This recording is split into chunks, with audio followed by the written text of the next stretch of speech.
ابدا. انا كنهضر على الناس اللي خدامين دابا راه في القهوه كيسمعني خدام ما مصرحش به المشغل، خدام في الضيعه وما مصرحش به المشغل، خدام في الامن الخاص وما مصرحش به المشغل، خدام في البناء وما مصرحش به وخدام في النسيج وخدام وما مصرحينش بهم. هادو عندهم علاقه شغل كنقول ولا نقيو. اهلا وسهلا.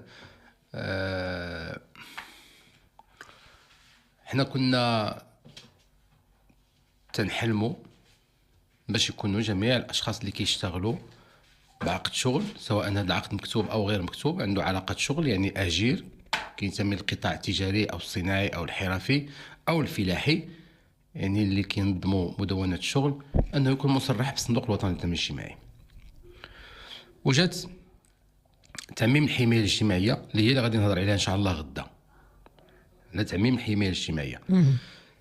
ملي جات تعميم الحمايه الاجتماعيه كان خصنا ننظفوا بعدا اللي عندنا، نقيو اللي عندنا، عاد ندخلوا في تعميم الحمايه الاجتماعيه. شنو هي ننظفوا؟ يعني هاد الاجراء اللي كيشتغلوا دابا خص كلهم يتصرح بهم، اللي خدام في قهوه، اللي خدام في مطعم، اللي خدام في معمل، اللي خدام في شركه، اللي خدام في البني، اللي خدام في النسيج، اللي خدام في اي خدمه عنده علاقه شغل مع المشغل ديالو خصو يتصرح به. يعني كان خصنا نقيو كان خصنا نقيو مزيان تيرجع كل شيء مصرح به بعدا اللي عنده علاقه شغل نصرح بهم كلهم. عاد ندخل في المسطره ديال تعميم الحمايه الاجتماعيه. يمكن تكون تعميم الحمايه الاجتماعيه مستعجله، ولكن راه هذا الشيء غادي يسبب لي واحد العرقله كبيره. واش غادي يدخلوا ناس ما عندهم لا شغل لا حتى شي حاجه وغادي يتصرح بهم في الصندوق الوطني الاجتماعي وتكون عندهم خدمات ديال الصندوق الوطني الاجتماعي، وناس عندهم خدامين هذه 20 عام وما مصرحينش بهم في الصندوق الوطني الاجتماعي؟ ما يمكنش، كاين شي حاجه، كاين خلل مهم. اذن هادو اللي عندهم علاقات شغل وخدامين خصني هما الاولى نتاكد بان المشغل صرح بهم. ان هنا راه عندنا مشكل كبير اليوم، مازال الناس في الامن الخاص ما مصرحينش بهم في الصندوق الوطني الاجتماعي، في البناء، في النسيج، في الفلاحه، في الضيعات.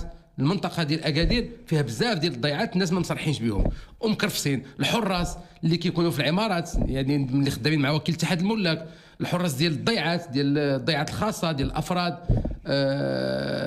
هذوك الناس اللي كي يسلموا الاكلات الخفيفه وكيتسخروا بالدراجات الناريه بسرعه، دوك اللي كيكونوا كيشتغلوا مع هذه الشركات حتى هما راهم اجراء.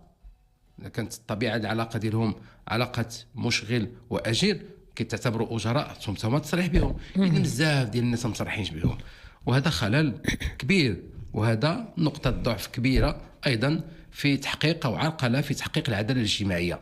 انت خصنا نصفيو هاد الناس بعد اللي خدامين عندهم علاقات شو خصنا نصفيوهم الاولى.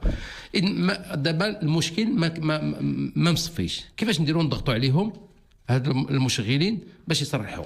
راه ما حناش حنا وسيله باش نضغطوا عليهم، ما كاينش. الاجير ما عندوش وسيله باش يضغط على المشغل، حيت الوسيله الوحيده اللي عنده هو شي كاين المفتش اللي كاين في الصندوق الوطني للضمان الاجتماعي. تيقول الله يخليك راني خدام في هذه الشركه او في هذا المطعم او في هذا المقهى او في هذه الضيعه، وراه المشغل ما كيصرحش بيا.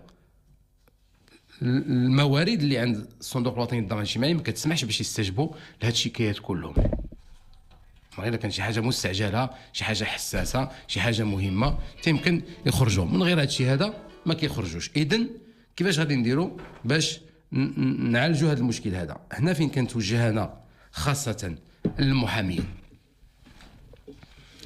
حيت الاجير كان ما يعرفش يدير المسطره ولا ما يعرفش يتوجه، ولكن المحامين اذا مشاو داروا حمله لكل الاجراء اللي كيجيو لعندهم، ولكن الاجير خصو يكون واعي بهذه القضيه، انه يمشي عند المحامي باش يدير مسطره ضد الصندوق الوطني للضمان الاجتماعي. اشنو هي هذه المسطره؟ هذه المسطره هي انه بما انه هو المراقب، هو الوحيد اللي عنده السلطه باش يراقب المشغل ويفرض عليه غرامه ويعاقبه ويزجره ويدير له محضر المخالفه، ويمكن له اكثر من هذا من اللي يحدد المديونيه اللي على عاتق المشغل. يمكن له يوضع يديه في الحساب ديالو البنكي وياخذ الفلوس اللي كيستحقها الصندوق الوطني للضمان الاجتماعي اداء على الاجر اللي كيشتغل عنده. ولكن هادشي ما كيديروش الصندوق الوطني للضمان الاجتماعي. وشكون اللي كيضيع؟ الاجير، ماشي المشغل هو اللي كيضيع، ولكن تيضيع الصندوق يعني الدوله، كيضيع او كيتهدد بالاستمراريه. النظام الجماعي ديالنا الاجتماعي والتضامني ديالنا كله اللي سميتو التضامن الاجتماعي، الصندوق الوطني للتضامن، راه التضامن راه خص كلشي يخلص باش يكون النظام سليم. الا ما خلصوش كانت عرقله، هذا ما خلصش وهذا ما خلصش، نظام التضامن ديالنا تيكون ضعيف جدا. اذا نظام التضامن تيكون مهدد. المشغل ما عندوش حتى مشكل، نظام التضامن يهدد، الاستمراريه مهدده، والاجير في استقراره وفي حقوقه يكون محروما من حقوقه، وبالتالي ما كيعيش العداله الاجتماعيه، ما كياخذش التعويضات العائليه، ما كيعندوش تغطيه صحيه، ما عندوش تقاعد. اذا كيكون معرض لهذه المخاطر كلها، واللي كتخليه يكون تعيس، تتخليه يكون حزين، تتخليه يكون ناقص بزاف ديال الحوايج، تتخليه كيموت، كتخليه مخلوع، كتخليه خايف، تتخليه تيقول خصني نخبى على دوير الزمان. اش غيخبى مسكين كيشد الحد الادنى، وحتى ذاك الحد غير محترم في المقاولات، وغادي يخبع منه باش واحد نهار لا مرض. هاد الثقافه ديال نخبع الفلوس باش الا مرض، راه الناس كيخبعوا الفلوس باش يعيشوا، باش يسافروا، باش يتمتعوا. هو حنا دابا في المغرب كنخبعوا الفلوس باش الا مرض. كاين شي حاجه ماشي هي هذيك. اذا اشنو غادي يدير السيد المحامي اللي غادي يجي عنده الاجير؟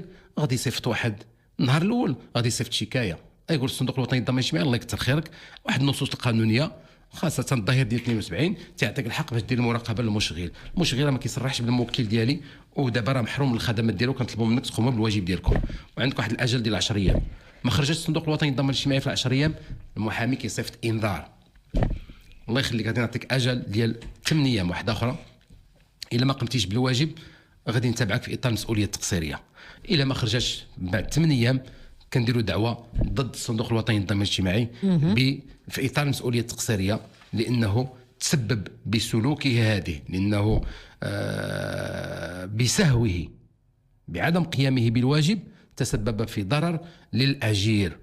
وانا كنطالب بالتعويضات، التعويضات واداء الواجب. يعني الصندوق هو اللي غادي يخلص ذاك الواجب كله اللي خص المشغل، هو اللي يخلصه، غيخلصه هو باش يستافد الاجير من الخدمات، ونطالب بالتعويضات على الحرمان من هذه السنوات كلها من هذه الخدمات.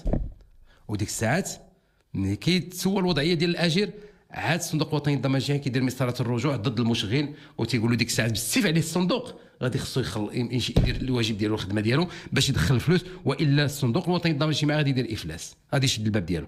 اذا في رايي كان قبل ما ندخلوا في تعميم الحمايه الاجتماعيه كان خصنا نقيو، حيت العدد ماشي قليل، راه عندنا ملايين، يمكن تكون 1 مليون غير مصرح بها او 2 غير مصرح. انا كنهضر على الاجراء، ما تقولوا ليش هذوك العاملين غير اجراء والمهن الحره، لا لا لا لا، ولا هادشي اللي دخلنا دابا في ديال الرامير بطاقه الرامير، لا ابدا. انا كنهضر على الناس اللي خدامين دابا راه في القهوه كيسمعني خدام ما مصرحش به المشغل، خدام في الضيعه وما مصرحش به المشغل، خدام في الامن الخاص وما مصرحش به المشغل، خدام في البناء وما مصرحش به، وخدام في النسيج وخدام وخدام وخدام وخدام وما مصرحينش بهم. هادو عندهم علاقه شغل كان خصهم مل ولا نقيوهم.